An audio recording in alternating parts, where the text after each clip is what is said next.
You don't look too happy. What's up? I'm not happy with what's been going on recently, the last week. In fact, the last about 3 weeks before this lockdown. I mean, I can go deeper on this one. I'll tell you what. Let's watch a video on it, and then we'll have a discussion on what's annoying me. Christmas means to me having fun with your family and spending time with them. I like to see family, and I would be sad if I didn't get to see them this Christmas. I love our Christmas lights. The children of Peacefield Road, dubbed Liverpool's most festive street, and here they've gone early with the Christmas decks. Why? To cheer themselves up, knowing things won't be quite the same this year. Usually it's either in one of the houses Christmas Day. Mine, my daughter-in-law's, my daughter's, whoever. And that's not going to happen this year because we're all staying in our own house. It's the one day of the year you should spend it with your family, really, I think. So we'll see. We'll see what happens. When the UK went into its second lockdown, the Prime Minister said this.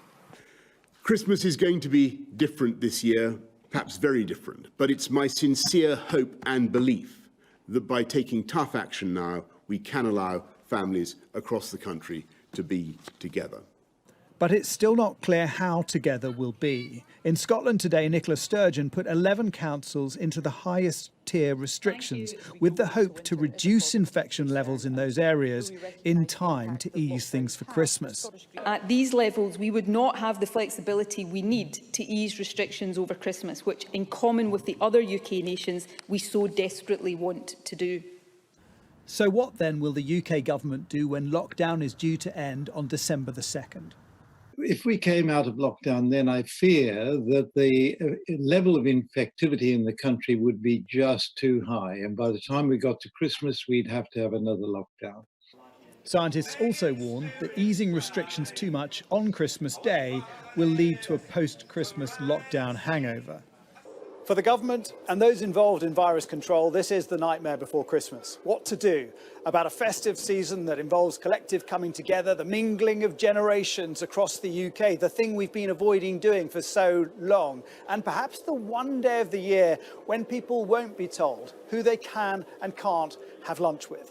We wish you a Merry Christmas, we wish you a Merry Christmas, we wish... Many shoppers here at Osterley Garden Centre in Middlesex say a Merry Christmas means with their family. We don't want to be lawbreakers, but at the same time we don't want to be too sad. So I think it's going to be interesting. I definitely want to see my family. I haven't seen my family for months. Yeah. So I'd love to see my family. But there again, if it keeps us safe by keeping us away, then that's what I'll do. News of 2 vaccines has brought festive optimism and raised the prospect of light at the end of the tunnel. But sadly, a sociable Christmas could push that light further away. Jason Farrell, Sky News.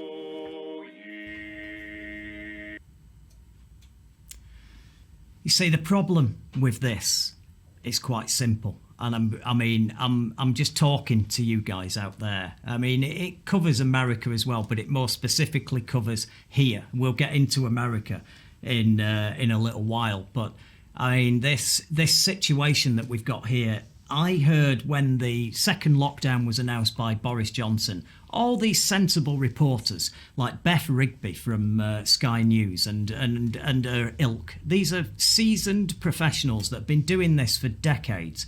And their big concern was, oh, can you be certain, Mr. Prime Minister, that we will be ready for Christmas, but that this lockdown will be okay for Christmas then? And I started to think, okay, what am I missing here? And then as it's gone on, the lockdown, now we're having discussions where there was a series of discussions yesterday where it was estimated that they're proposing that even if the lockdowns have to continue after the beginning of December, which they will, make no bones about it, because nothing has happened. A good friend of mine referred to it earlier as a mockdown. This is not a real lockdown. This is not going to be effective because it's so half-assed. There's so few people bothered. The shops are busy.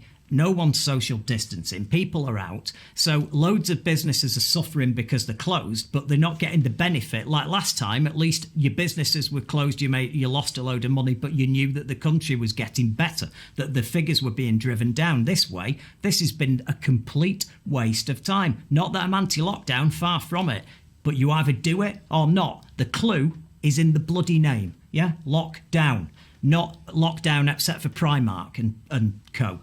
Lots of others. Anyway, all I'm saying is this. There is a discussion going on and was going on yesterday. Like today we've been busy with Boris discussing in the House of Commons whether he wants to give laser weapons like Star Wars lasers to the military. That was today's waste of time in the House of Commons by these useless bellends. Now, the debate that's been going on over COVID has been, can we have a 4 or 5 day lockdown? They're debating this and discussing it in the Houses of Commons, and they've evaluated that if they give us 4 or 5 days lockdown, this can be offset by having a month of, they'll lift the lockdown for Christmas so we can all be together. That you then can placate everybody for those 4 or 5 days, give everybody Christmas, and then afterwards fix it with an extended month-long lockdown to try and drive the figures down. You know what's going to happen here, Mike, don't you? What? We'll have this 5 days where it's be families only. Yep. Joint families. Nobody will do that. No, they won't. People are sick of it. Absolutely sick to death of it being half-arsed. Yeah. Track and trace not working. Yeah. And the whole, are we in tier 1, tier 2, Yeah. tier 3? Is it locked down, full lockdown? You go in the shop, we're in Manchester. I went out today, wandered around the city centre, and it's busy. Yeah. There's no difference. No. Got some facts here. Hotspots. Yeah. Worst place or hotspot to catch COVID virus, supermarkets. Yeah. Followed by petrol stations, then the banks, then the vets, then other shops. Yeah. And the most infected place in the whole of the UK at the moment is Hull, with 455.8 people per 100,000. Well, I want to just private chat here. In fact, you know what? Come closer. It's just between us, right? I just want to let you in on a little secret that you should have figured out by now, okay? Christmas is fucked, okay? Christmas is fucked. Get your head round it. We've got a biblical pandemic. We've got one of the biggest threats to the safety of humanity that has hit us in a century. Christmas ain't going to happen, all right? It doesn't matter. You can have it next year when everybody's alive. But Mike, you're missing the point totally, which I said to you before. People will ignore it.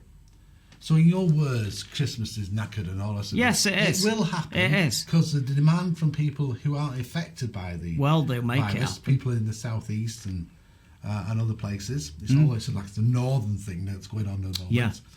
It will happen and everybody will go crazy. Yeah. They'll go crazy. And people are dying for this. People are literally dying for Christmas. That's the thing. People will be dying for Christmas. Literally dying for Christmas. And this is, when did we end up this stupid? I mean, what has COVID done? Has it lowered IQs? Is that what it's done? Because that's the biggest thing that I've seen, the drop in the common sense of the average person while this has been going on.